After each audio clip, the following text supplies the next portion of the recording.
How we doing? I am your host, Robert T. Gardner Jr., also known as Dr. Rob. Welcome to Station BOB. And let me tell you a little about thee. I am a kid from a Harlem hood who turned out good. I got educated like I should. Now I know how to help you grow to become the best of your being in life, love, and work. With that said, I am here to provide you with some clarity associated with the perplexity of the challenges in your life, love, and work. So, without further ado, let's get down on it. Enjoy the show.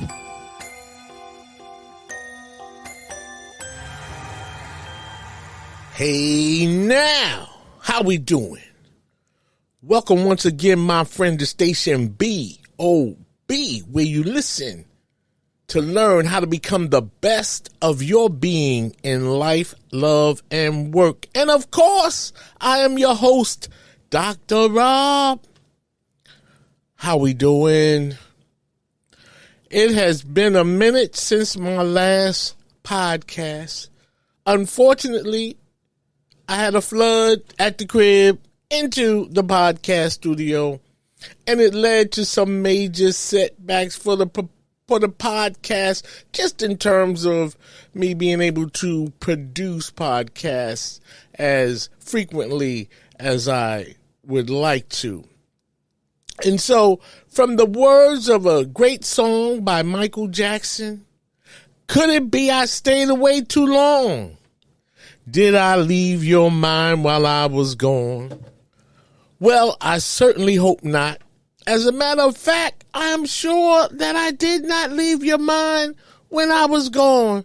Because when I look at my analytics for this podcast, you guys have been supporting me with continuous downloads and listening to this podcast in my absence. And I just want to say thank you all very much for your continued support and for your patience during my absence from the podcast mic. I mean, I haven't provided any new content in quite some time due to the flooding situation here at the crib. So with that said, I am here today with a great topic, I believe, and I'm going to share this with you guys, especially the men. You're going to love this topic. Not only are you going to love this topic, but you might even get mad at me for discussing this topic and making it make sense to you, because what I talk about today is real and it is facts for sure. So, without further delay, let me just talk a little more about what we are going to talk about today.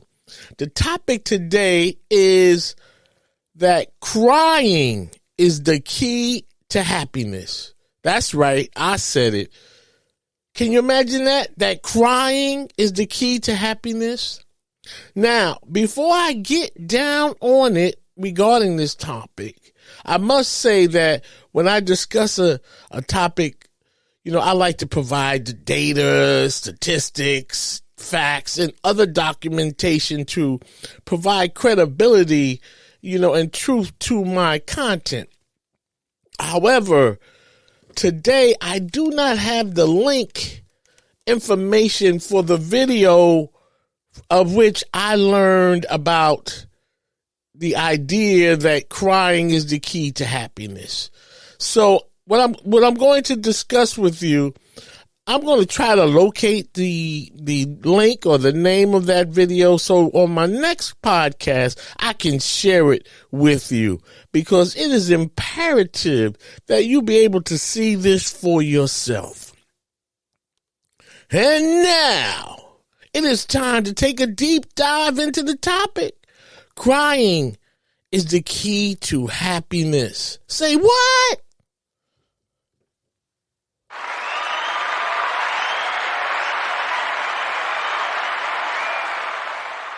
Now, I know for a lot of men, you all may be thinking, what the hell is he talking about? And if you are saying,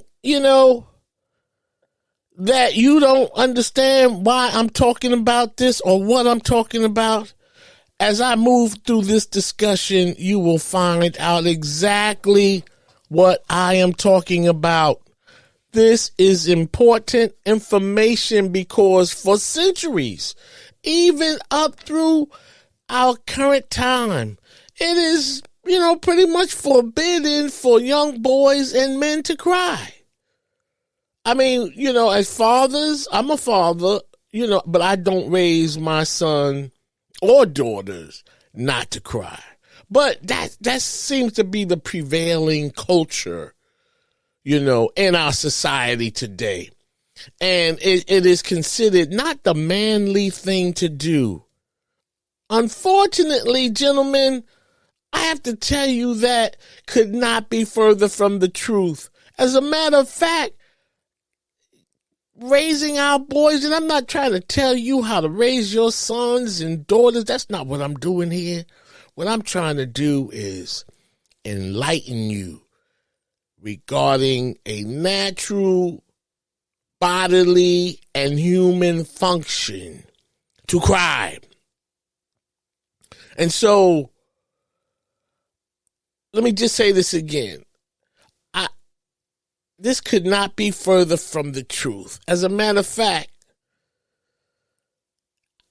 I'll tell you why. But first, I must tell you a quick story about this whole idea of men not crying. Excuse me for what just happened there. I just kind of lost my trend of thought, but I'm back on track here.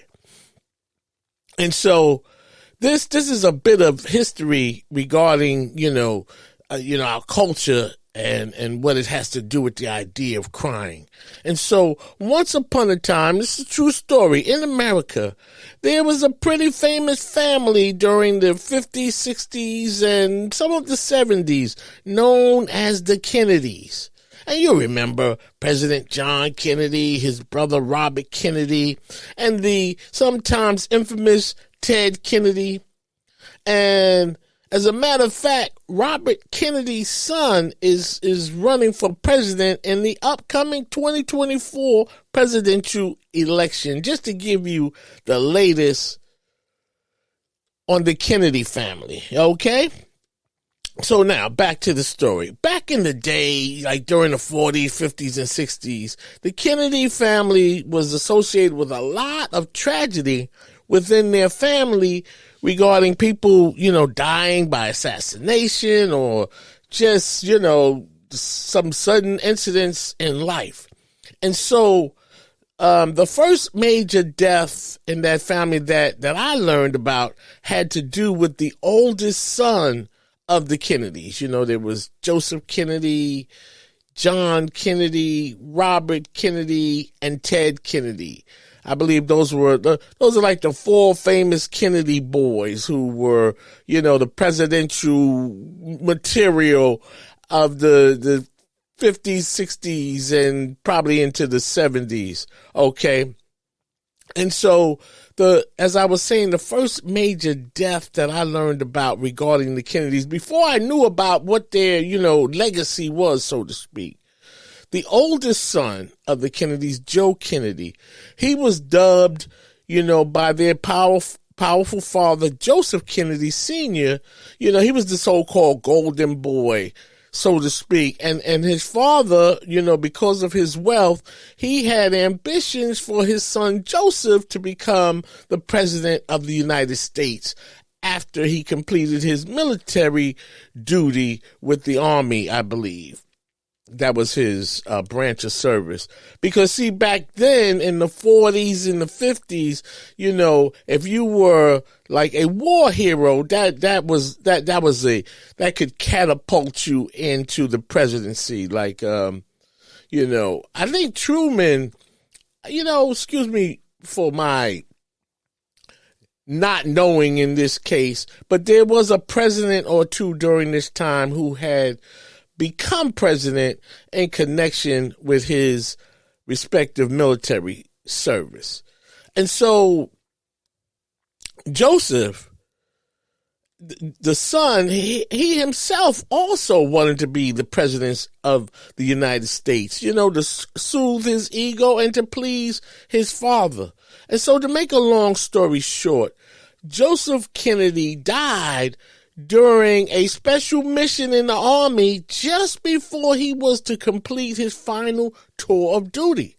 And he had the opportunity to leave the military.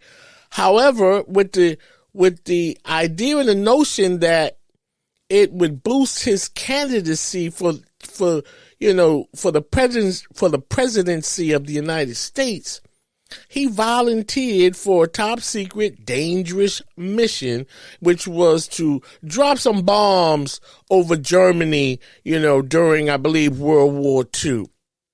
So instead of leaving the military, he took on this special assignment, this one last assignment, and subsequently to him taking on this assignment, seeking this kind of, world acclaim, especially in the United States, the plane that he was flying was filled with explosives, and the plane blew up in midair. And so, but this is the real point of this story, because now suddenly Joseph Kennedy, the oldest son of Joseph Kennedy, dubbed to be the next president of the United States, as the story goes, as a result of his plane exploding in midair, when his family learned of his sudden and tragic death, the father, Joseph Kennedy, directed his children not to cry. Can you imagine that? Not to cry over the loss of their beloved brother.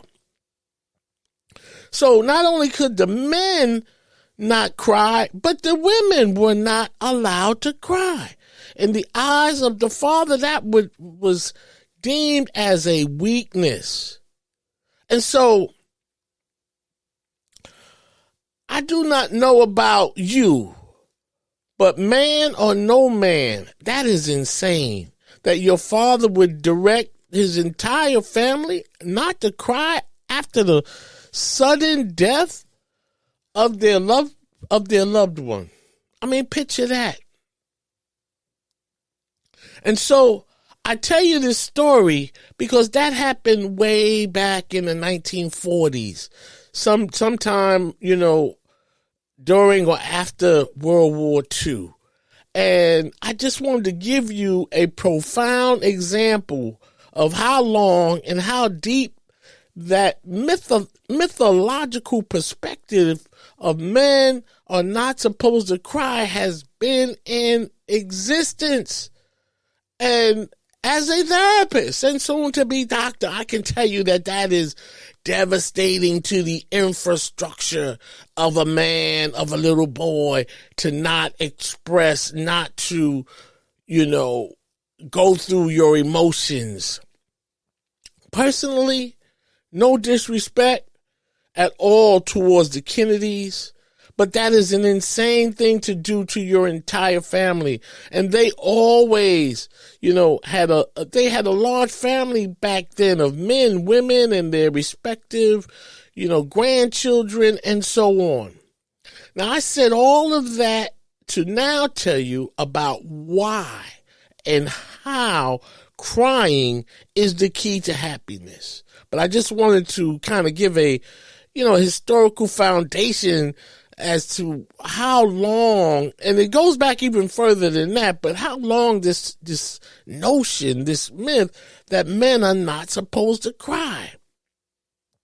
And so I'm going to get on with it, and I apologize for keeping you on pins and needles and waiting to hear, why crying is the key to happiness, but I had to set this up properly for you so that you can really appreciate what I am about to share with you regarding the fact that crying is the key to happiness. And before I do that, I'm going to step aside and let a promo in. Have you read any good books lately? Your host, Robert T. Gardner Jr., also known as Dr. Rob, is the author of 3 great books. In his first book, The Choices We Make, Robert takes a look at relationships to help readers learn how to have a good relationship with themselves before they can have good relationships with others. In his second book, Access Denied, Robert brings an eye-opening perspective about what happens to children and fathers when their relationships with the mothers of their children end on bad terms. Robert explores what he calls child porn, when a parent, usually the mother, uses a child as a weapon to hurt the other parent. Robert provides a Let Go lab in his book to help parents find positive ways to resolve their issues in the best interest of their children. Light Up Your Life is Robert's latest book. Robert writes about the fact that we are all born with a special God-given talent. Even though we are all born with a special talent, most of us miss our true calling. In this book, you will learn how to find your special talent and light up your life so that you can become the person you were born to be and live a more fulfilled, purpose-driven life. Books are available at barnesandnobles.com, amazon.com, and Robert's website, relationshipreadiness.org. Thank you, and back to the show. All right, welcome back. And how we doing? I know you're still with me and just waiting for me to drop the package on why crying is the key to happiness. But before I get back on that, let me just say, have you had a good laugh lately? I think we as humans, so for some of us, it's a stressful time. It's the holidays. Family is not what it used to be. People have passed on and so on and so on. And so, let's just take a minute, to say happy holidays to you and yours. And don't focus on the holidays if it's not what it used to be for you. Focus on you, because the holidays are just what they are. Holidays. They will come and they will go. But I think let's just take a minute for some laughter. Think about something funny and look at this as a laughter meditation. Okay? Take it all in.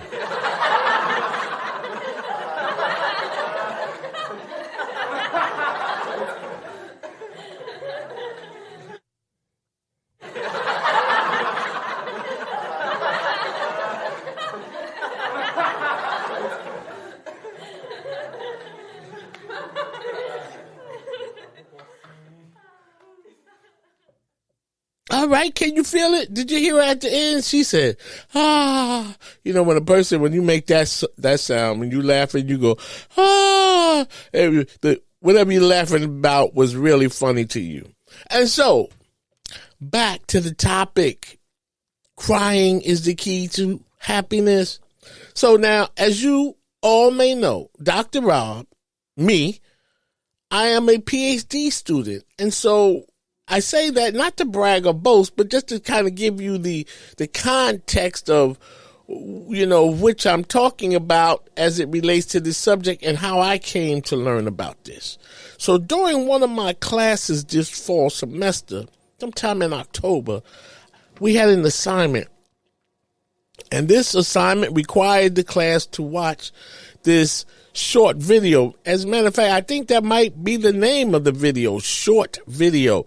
I'm going to have to confirm that. But in the meantime, if you'd like, after the podcast, Google short video, maybe / crying, and see if you can pull it up. It's a wonderful video experience. And it's a short video. So, as I was saying, this assignment required the class to watch this video. And it had to do with crying and the benefits of shedding tears. As I said earlier, I will try to find the link regarding this video to share with you on the next podcast. So stay tuned. Anywho, the narrator in the video, he describes and explains how the same valve that we feel pain and sadness and sorrow from when we are faced with some of our life's worst experiences regarding death, illnesses, divorces, and other tragic life events, the pain valve, the thing that makes us hurt the most, which in all cases, usually cause us to cry. So follow me. The pain valve is the same valve that causes us to feel joy and happiness. I mean, are you hearing me?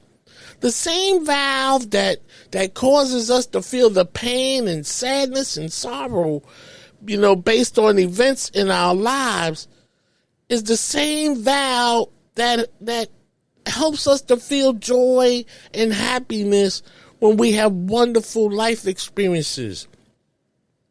And the way the process works is that when we are faced with tragic and or significant life experiences that could cause us to cry prolifically, and that is why we have tear wells on each side of our noses. The pain from the news we received regarding the loss of a loved one, or just a bad diagnosis for our own health, something that causes us to cry. The valve for tears and pain is tied to the valve for happiness and joy. And the way it works is that when we are triggered to cry, our tears serve as a way to wash away. Did you hear me? Wash away. Meaning to let that out of our body, to let the pain out of our souls, so that we can free ourselves from those deep emotional, painful experiences. And the process of crying allows us to release the pain of that experience. Now, if you have ever cried before in connection to what I am saying, you may have some idea of what I am talking about. And so crying, which is a natural, I need you to hear this, it's a natural bodily function, just like going to the bathroom to urinate, to defecate, to scratch your head when it itches. We find bodily relief from those other functions, and crying serves the same purpose. Crying works the same way, in that when we hurt emotionally or painfully, we cry, and it allows us to pass on to the next level of healing. Healing is the key to healthy feelings. That's where we want to be. And healing is connected to the joy we are able to feel when we purge ourselves of our most painful life experiences. Let me ask you this. Do you want to walk around for extended periods of time, maybe even for the rest of your life, feeling hurt and angry and sad because of a tragic life experience? Now, I don't say that to diminish your idea or feelings about tragic life experiences, but we have to learn to move on. We have to learn to move on. Can I get an amen? Yeah, I'm going to say amen to that for sure.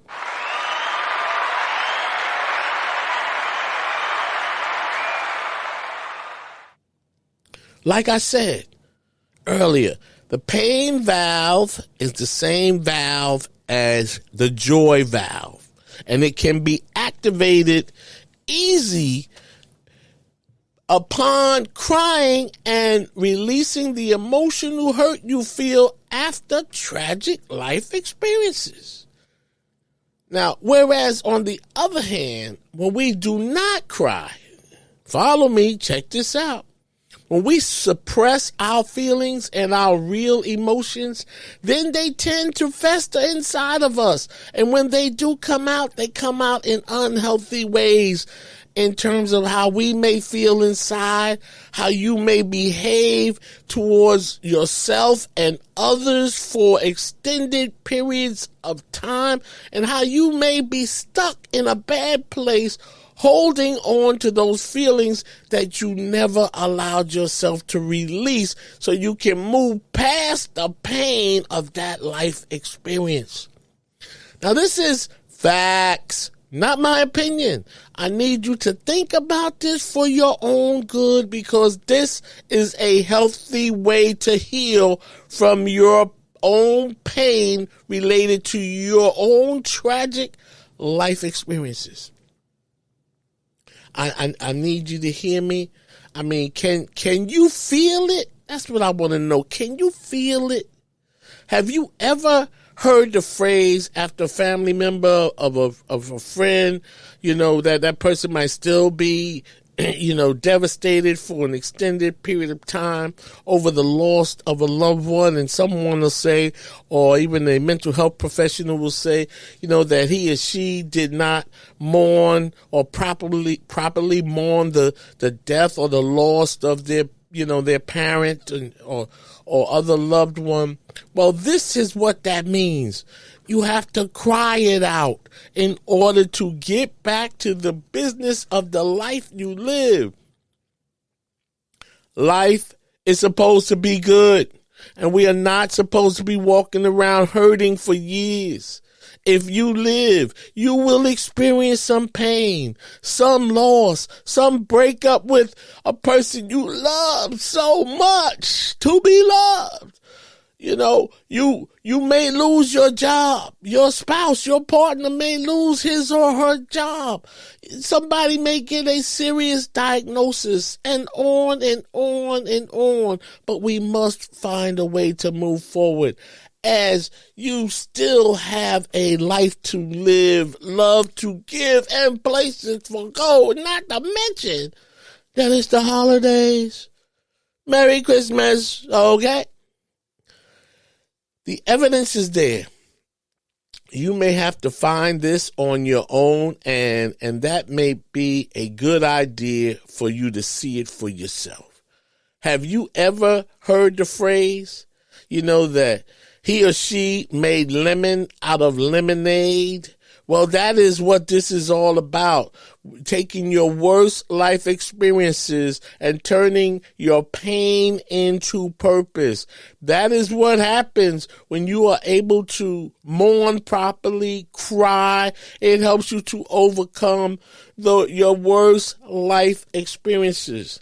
And for some reason, there always seems, and I have seen this, and people that have overcome tough life experiences, and somehow they find their way, they find their purpose in life. There always seems to be an abundance of blessings for those of us who can overcome our worst personal tragic events. What I am doing here with you today on this podcast was inspired by my life experience in my first marriage. That situation, inspired me to write books, to do public speaking, to go back to school, to get a second master's degree, and now a PhD, a podcast. I mean, you feel me? Do you feel me? That's what I'm asking. As a matter of fact, I'm talking about turning your pain into purpose. As a matter of fact, before I let you go, I'm going to share with you my story. Not about my marriage, but about the earlier part of my life, as I have in the past. But this is so important. It really relates to this topic, because I often wondered why I was able to move on relatively well after the sudden death of my mother when I was 9 years old, and the sudden death of my oldest sister, who overdosed on heroin when I was 12 years old. And then I was diagnosed with type 1 diabetes at the age of 15. And I was 15 minutes away from my own death, according to my doctors, as they had advised my family, had they waited 15 more minutes to bring me into the emergency room where I was experiencing the symptoms of type 1 diabetes, that they would have been picking out a coffin for me. And so on that note, I'm going to stop right there and let a promo in, and we'll pick up the story on the other side. Relationship Readiness Life and Work Preparedness Services, the place you come to for coaching, consulting, and counseling in life, love, and work. We are a multi-purpose service organization that will coach you up, educate, guide, and motivate you to succeed. We provide management training and consulting services for all businesses in the areas of employee relations, unionized employees, progressive discipline, the annual review process, and emotional intelligence to develop effective leaders for your organization. And our relationship counseling services for individuals, couples, groups show you how to become relationship ready with improved self-esteem, resilience, and self-awareness. To learn more about our programs and services, please contact Robert T. Gardner Jr. by email at changeagentrtg@gmail.com or request a meeting for a free 1-hour consultation at relationshipreadiness.org. Thank you, and let's go back to Station BOB. Okay, welcome back. So can you feel it? Are you with me here? And so the point of this story, as I was saying, is not even so much, all that happened to me. It was how I responded to what happened to me. Because you see, when my mother died, I cried profusely. Now, I didn't know what I know now, which is what I'm talking to you about. Crying is the key to happiness. But it was just natural for me because this is my mother. You can imagine, if you don't already know, what that might be like. Okay? And so, as I was saying, I cried profusely at the news when I learned that my mother died. And again, I cried profusely at her funeral. And the same is true for my oldest sister. And then when I was diagnosed with type 1 diabetes and informed by the nurse that I would have to take insulin by injection for the rest of my life in order to live, to survive after I left the hospital, well, I have to tell you, I was mortified, devastated, and any other deep emotional adjective you could add to my feelings during each of those tragic, sudden life situations before I reached the age of 16.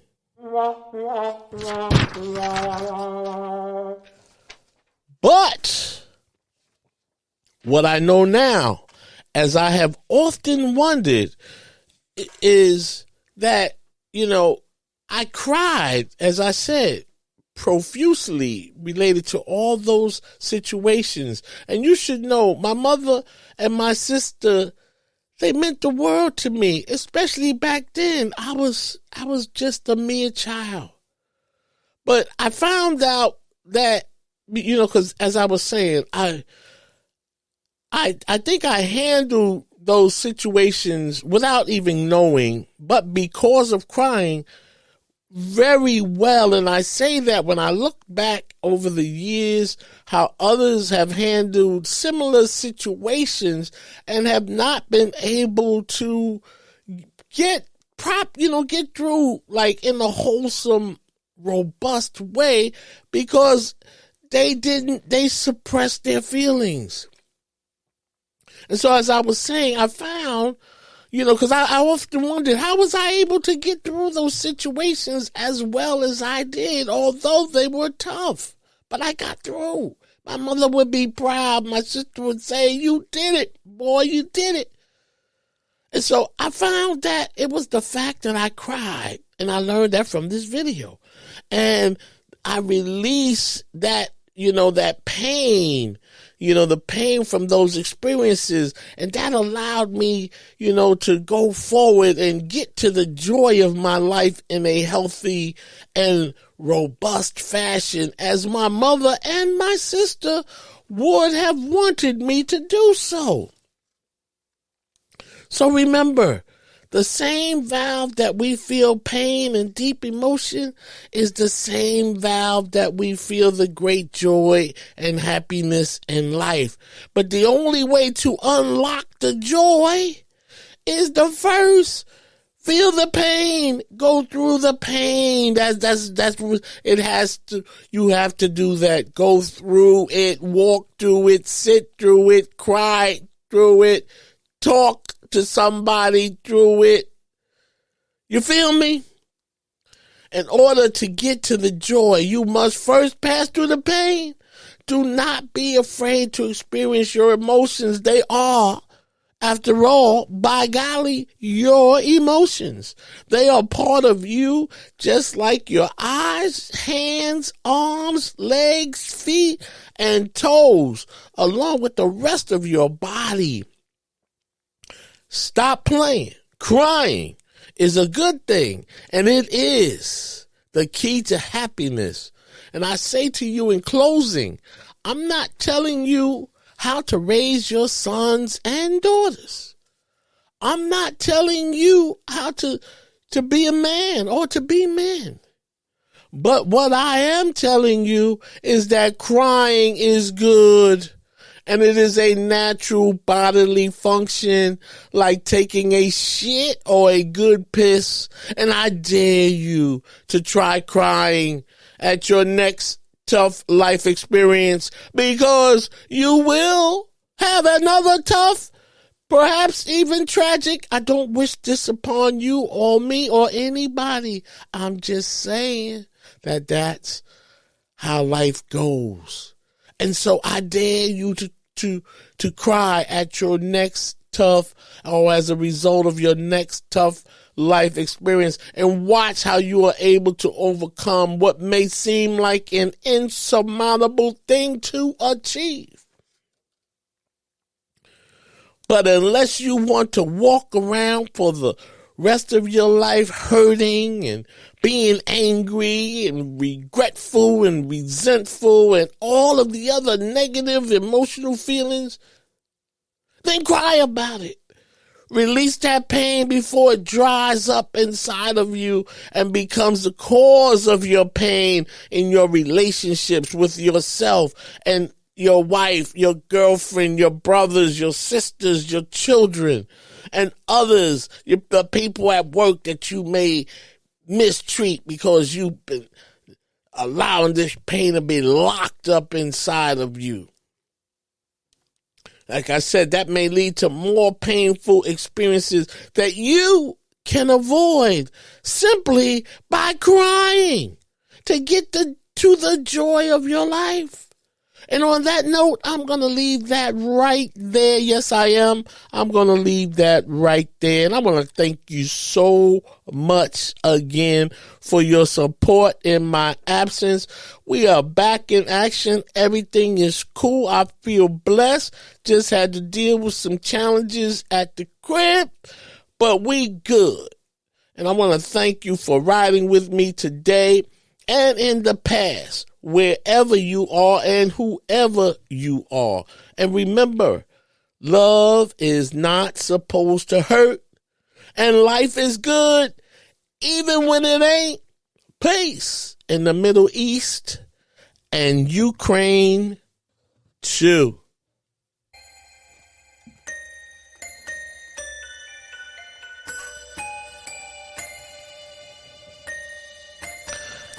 As we wrap up this show, I hope this topic helped you to grow. And now you know a little bit more than you knew before. If you have any questions about this topic, please email me at changeagentrtg@gmail.com. See my website, relationshipreadiness.org. To learn more about my counseling, consulting, and educational programs, related to life, love, and work? Finally, in the words of the late, great Reverend Dr. Martin Luther King Jr., if I can help somebody as I pass along, if I can cheer somebody with a word or song, if I can show somebody he is traveling wrong, then my living will not be in vain. Until we meet again, do the right thing when nobody is looking. Peace, beloved.